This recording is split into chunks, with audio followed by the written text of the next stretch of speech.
Hai sahabat chemistry. Assalamualaikum warahmatullahi wabarakatuh.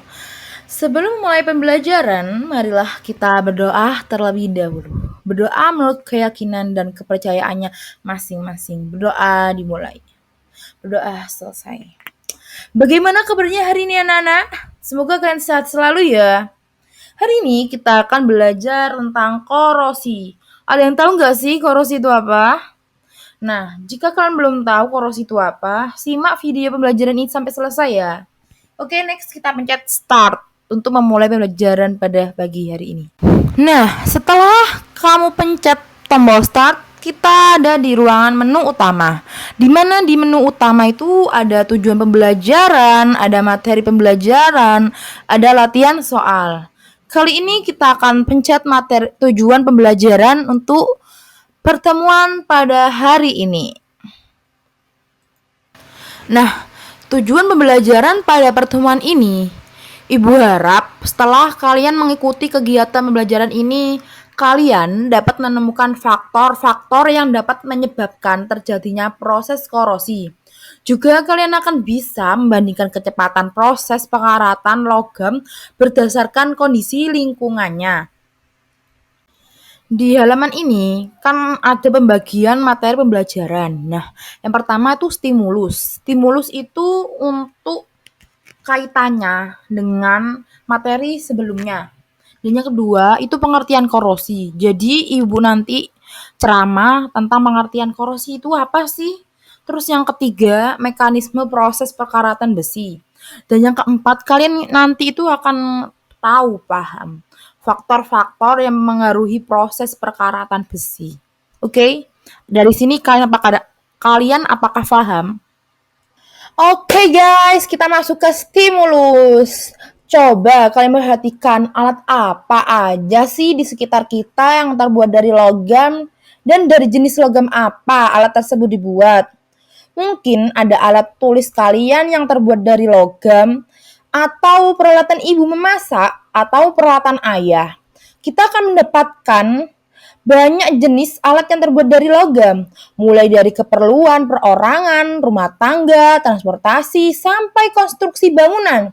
Faktanya banyak peralatan dari logam kita yang mengalami kerusakan akibat berkarat. Bagaimana pandangan kalian jika melihat alat-alat tersebut berkarat? Apa masih memenuhi fungsinya? Apa itu karat pada logam? Proses perkaratan logam lebih dikenal dengan istilah korosi. Korosi dalam istilah sehari-hari kita kenal sebagai peristiwa perkaratan. Korosi ini sebenarnya merupakan peristiwa oksidasi logam oleh gas oksigen yang ada di udara membentuk oksidasinya. Korosi adalah proses rusaknya logam akibat logam tersebut berubah menjadi senyawa lain melalui reaksi redoks dengan lingkungannya, sehingga nilai fungsi serta estetikanya tidak sesuai harapan. Istilah perkaratan lebih dikhususkan untuk logam besi yang mengalami korosi. Peralatan yang terbuat dari besi jika mengalami perkaratan akan menjadi tidak kuat karena senyawa karat besi bersifat rapuh dan warnanya yang tidak menarik. Nah, kalian tahu nggak sih? Pastinya kan tahu ya, paku berkarat. Pasti ketemukan di dunia nyata ini seperti dalam kehidupan sehari-hari, contohnya kayak di rumah, di sekolah gitu kan. Nah, coba kalian perhatikan ilustrasi berikut. Yang gambar nomor 2 mengilustrasikan sebagian anjungan lepas pantai. Dan gambar kedua adalah gambar knalpot motor yang berkarat. Lihatlah bahwa 3 kerusakan besi pada anjungan mulai paku, anjungan berkarat dimulai dari besi bagian bawah atau kontak dengan air.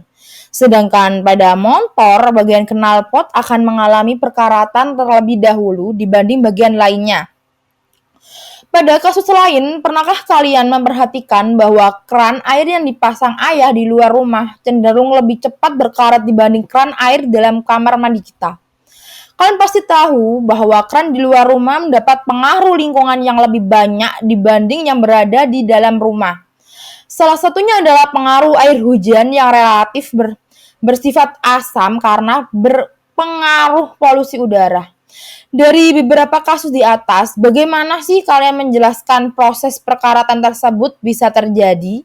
Dan faktor apa aja yang mempengaruhi perkaratan? Dari fakta tersebut, apakah faktor air dan panas dan larutan elektrolit asam dapat mempengaruhi proses perkaratan pada besi? Jawabannya tentu iya kan? Oke, kita akan belajar pengertian korosi. Jadi pengertian dari korosi, kan tadi udah dijelaskan. Korosi dalam istilah sehari-hari kita kenal sebagai peristiwa perkaratan. Korosi ini sebenarnya merupakan peristiwa oksidasi logam oleh gas oksigen yang ada di udara membentuk oksidanya. Korosi adalah proses rusaknya logam akibat logam tersebut berubah menjadi senyawa lain melalui reaksi redoks dengan lingkungannya, sehingga nilai fungsi serta estetikanya tidak sesuai harapan. Istilah perkaratan lebih dikhususkan untuk logam besi yang mengalami korosi. Nah, peralatan yang terbuat dari besi jika mengalami perkaratan akan menjadi tidak kuat karena senyawa karat besi bersifat rapuh dan warna yang tidak menarik. Selanjutnya, kita akan membahas tentang mekanisme proses perkaratan. Nah, kita masuk ke tahap mekanisme proses reaksi perkaratan besi. Proses korosi banyak menimbulkan masalah pada barang-barang yang terbuat dari besi. Walaupun logam-logam lain kecuali logam mulia juga dapat mengalami korosi. Proses perkaratan pada besi dapat berlanjut terus sampai seluruh bagian dari besi hancur. Hal ini disebabkan oksidasi besi yang terbentuk pada peristiwa awal korosi akan menjadi otokatalis pada peristiwa korosi. Selanjutnya, hal ini berbeda dengan peristiwa korosi pada logam Al atau Zn. Agar kalian lebih memahami proses perkaratan, kita akan memperhatikan gambar dan penjelasan berikut ini. Dari gambar diilustrasikan ada tetesan air itu yang menempel pada sepotong besi. Dari peristiwa tersebut akhirnya terbentuk sesuatu sel galvani alami, di mana besi akan menjadi anoda dan mengalami oksidasi menjadi Fe2+. Menurut reaksinya Fe menjadi Fe2+ plus 2 elektron. Mulai saat ini, kita akan melihat permukaan potongan besi menjadi tidak merata, sehingga luas permukaan bidang sentuh antara air dan besi juga semakin luas. Elektron dari hasil oksidasi besi, Fe, akan berlari ke arah molekul dengan O2 yang berada di pertemuan antara besi dengan air. Kemudian mereduksi molekul oksigen tersebut menurut reaksi O2 plus 4H plus 4 elektron menjadi 2H2O.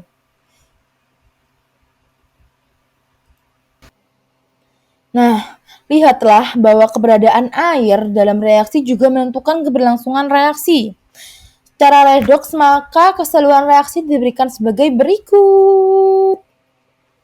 Untuk anoda, itu Fe plus Fe2 plus Fe menjadi Fe2 plus, mohon maaf, saya ulangi lagi.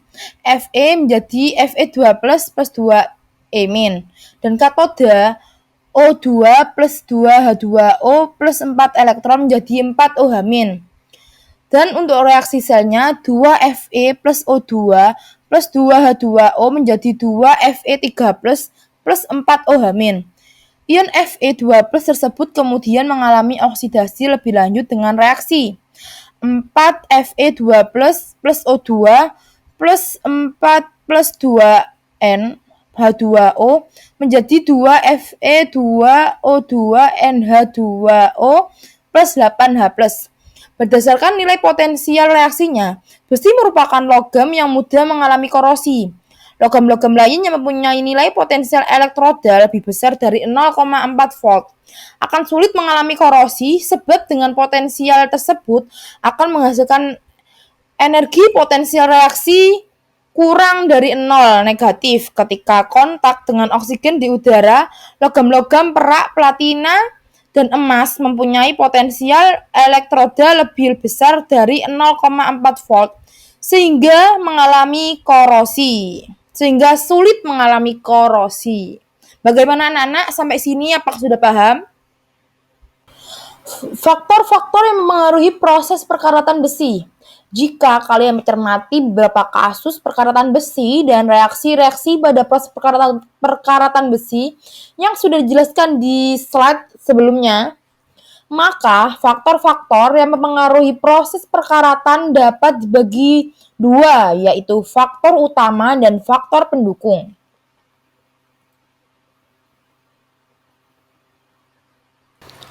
Untuk faktor proses perkaratan, yang pertama kan ada faktor utama. Nah, contohnya tuh gas oksigen, air. Nah, untuk yang faktor kedua, faktor pendukung, itu dari zat-zat lain atau kondisi lain yang secara langsung mempengaruhi proses perkaratan. Seperti keberadaan elektrolit baik asam, basa, dan garam, permukaan besi yang tidak merata, dan pemanasan. Nah, alhamdulillahnya kita udah selesai untuk materi yang tadi. Kita tadi belajar apa aja, anak-anak? Yang pertama, stimulus. Stimulus itu contoh penerapan korosi dalam kehidupan sehari-hari. Yang kedua, pengertian dari korosi. Dan yang ketiga, mekanisme proses reaksi perkaratan besi. Dan yang terakhir, faktor-faktor yang mengaruhi proses perkaratan besi.